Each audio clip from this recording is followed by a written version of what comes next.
So Zachary Levi has explained the future of making movies. And I'll just give you a hint. It's not really in Hollywood.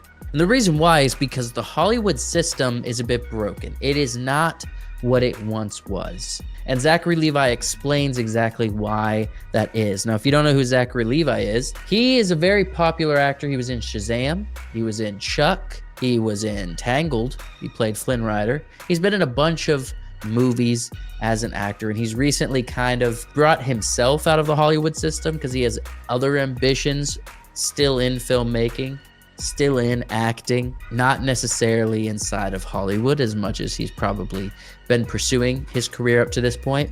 And he has a lot of ideas, and he explains to Matt Walsh from the Daily Wire as to why that is.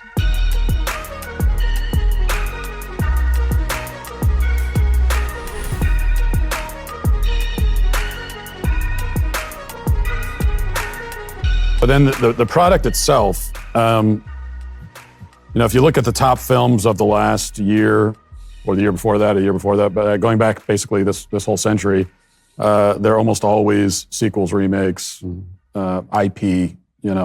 Is original storytelling just dead in Hollywood? Does it exist anymore? Is there a future for it? Man, I hope so. I mean, if I have anything to do with it, absolutely. I mean, it's one of the reasons why I felt very strongly 25 years ago when I started working in the industry and I just saw how broken it all was. I mean, even then, there was the beginnings of this trend of, let's just go reboot this long old series into a movie.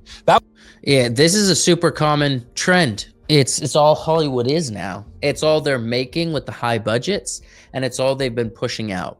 The only people with original stories is kind of like A24. Warner Brothers or Hulu kind of does some occasionally here and there, but it's more so like around series and stuff and through Max. And so the only thing that's new stories is kind of shows, but like the big budget, like the Spielbergs, right?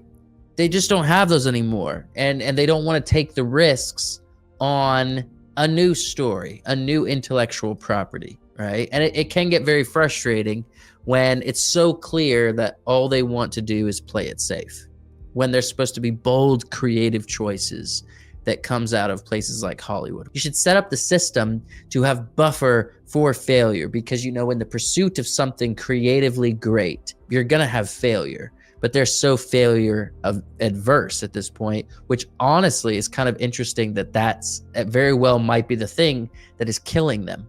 That was the big thing back in the late 90s into the 2000s, right? That was the kind of the beginnings of the reboots was, well, we're not going to just remake a movie or whatever, or bring back a whole TV show. We're just going to find IP that people knew from TV, and then we'll give it a new skin, a new cast, and we'll make it a movie event. And by the way, which is not to say that every remake or sequel or, reimagining is bad. I think that there's been some really cool sequels and really cool reimaginings and reboots. So I'm thinking of one recently. So like the Netflix Avatar: The Last Airbender, the live action, that sucked. I don't think people like that. Star Wars, the majority of everything kind of really sucks, with the exception of maybe Mandalorian season 1 and 2, and then Andor. Interestingly enough, Andor is inside of the IP of Star Wars, but it's completely broken off from everything that Star Wars, and it's like an isolated story with isolated characters that aren't really bleeding into the Skywalker saga that much. And honestly, it was very refreshing. Like Andor was truly great, I think, and when it comes to Star Wars. And Mandalorian season 1 and 2 was kind of nostalgic and pretty awesome. It's kind of like what we always wanted to see from Boba Fett. Even though they didn't give us Boba Fett, they gave us, Din Djarin, or whatever his name was. Is it Din Djarin? Something similar to that. It's when that is becoming more and more, as you're saying, more and more the well that's being drawn from. I don't know exactly when it started. 25 years in Hollywood is a long time, but it's nothing compared to a lot of the people that have been there, let's say 50, and who have seen this insane transformation of what the studios used to be and used to do, and who used to be the leaders of those studios, and how I would say, overall, they had more vision, more creativity, more balls to, be able to take big swings. Backbone, yeah. wings and be like, no, we're gonna go do this thing. And they're like, but no one knows what that is. It's like, that's the point.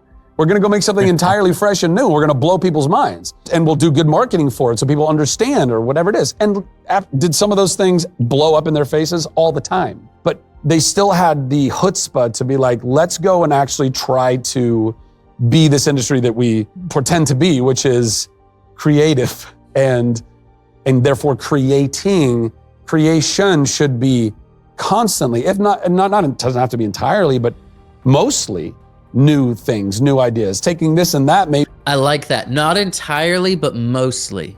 Like every so often, it's good to have a payday. It just is. And it's good to do some fan service and to say, hey, we're going to give you, hey, listen, everybody. We know you like Harry Potter. I know we've made 6 movies. We're going to make a 7th. That should be a rare occurrence. You know what I mean? But that's all we have now. Like everything that's original IP is all low budget or in series format. So not like theatrical films, which is super disheartening, especially when the industry that has all the money, or at least the majority of it, it's where the most amount of money flows for the purpose of filmmaking. They're not willing to put in a buffer or even at a smaller budget, try new things. Like they just want to have the 5 wins. You know what I mean? Like the 5 wins. And the only thing they do is prequels, sequels, remakes, and reboots. My goodness. things that existed, but make a new thing out of those things. And I just think that, unfortunately, though there are some lovely and good executives that still inhabit Hollywood, I don't know that they're in the majority. I think that a lot of executives in Hollywood... I would love to just line up these executives and see who they are. I'd love to see what they look like. You know what I mean? A couple come out of the woodwork over the years. You know, you got like Harvey Weinstein, got the big scandal, got Me Too'd. He came out of the woodwork. Everybody knows who he is because he's the monster in Hollywood. But the funny thing is Harvey Weinstein was like in the industry for a long time doing some, let's be honest, pretty banger films. Like he was old Hollywood that did not do good things, but definitely was one of the people that took risks on cool new stories. He also probably took some risks on and pursued stories that I think would be kind of like debaucherous. You know what I mean? Like I would say it's not good for humanity, but he definitely was willing to take a risk. And I would love to just see how these executives look. What are they and what qualifications do they have to be controlling the movement of the entire film industry? I think it'd be a very interesting, insightful analysis if we just knew all of them. That might be something I try to do a deep dive into. I think that would be fun. When the lawyers and accountants started to kind of take over, when capitalism run amok kind of started really being like, well, let's just monetize the heck out of these things. Well, then of course they're going to start hiring a lot of executives that are more towing those lines and not the lines that are in contrast to those, which is, no, we actually want to spend money a little more recklessly.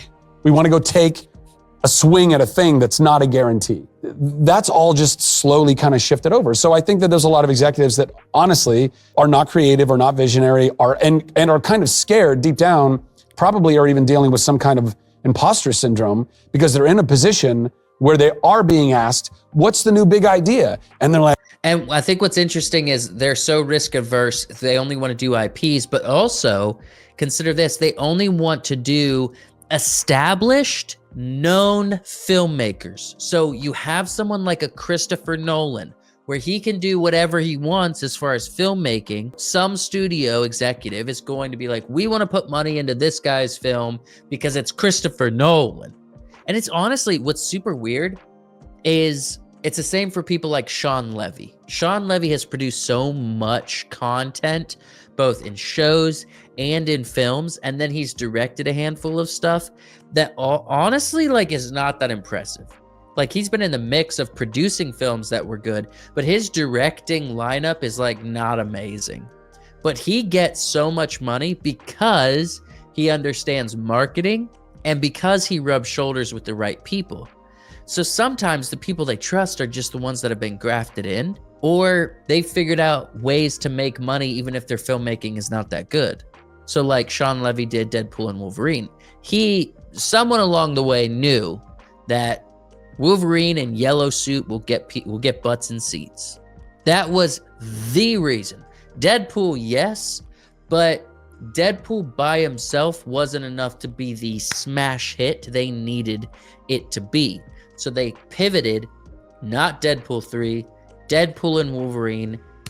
Wolverine, yellow suit, butts are in seats, tickets been paid for. Like, he understands that simplistic, but very monetarily valuable world. And so they trust him with a lot of money because he got, butts in seats. That means if you're new, that means if you're up and coming and have ambitions to do high-end filmmaking with large budgets, it's not an option because the door has been shut.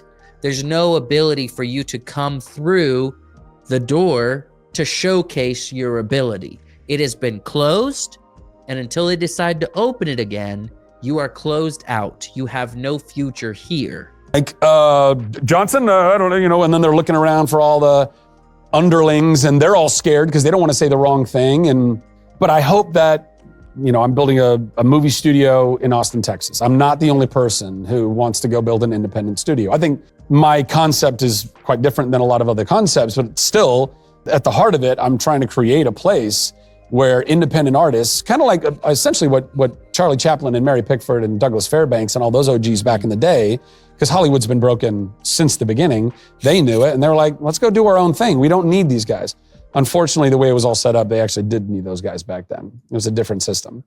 But now we don't. We legitimately don't, and I think we need to cleave off of it because trying to get a new idea, trying to get an idea that doesn't get so mangled in the process. They might say, hey, that's a great new idea. We love it. But we're going to change everything about it.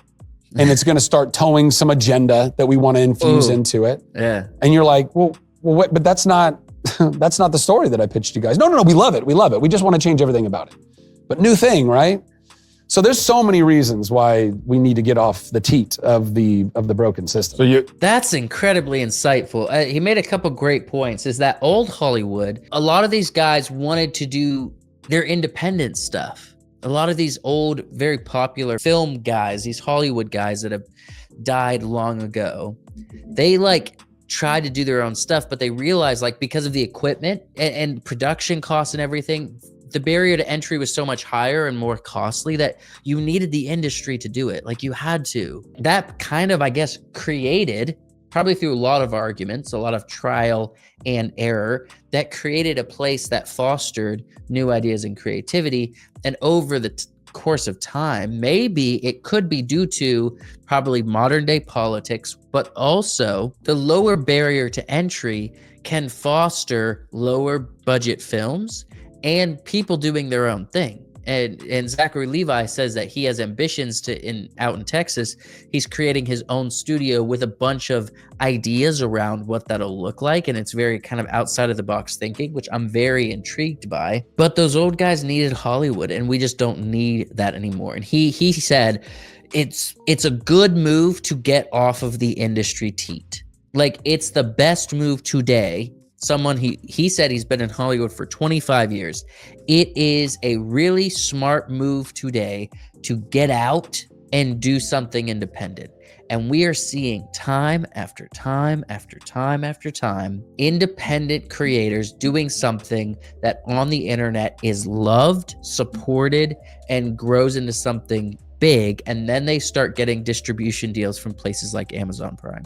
And then they start to be able to build past what the independent market scale might be capped at. And don't get me wrong, the independent film scale can be capped pretty high. We're talking budgets with $1 million to a few $1 million for films, right? It is perfectly reasonable. And I would say I can't say that this is not even something that is very attractive to me, to live outside of any kind of industry, to be fully independent, and to be doing those type of films and allow myself to be capped at what the indie market truly can do and what crowdfunding truly can offer. I think that is actually probably for longevity better for a person's career, better for a filmmaker's career, but that's not going to be everybody's ambition. And some people are going to want to do a truly epic story, and they're going to need some of that industry money, and they're going to need to figure out how to make that work, because today's Hollywood just isn't the place for it. They don't want new ideas. They're scared.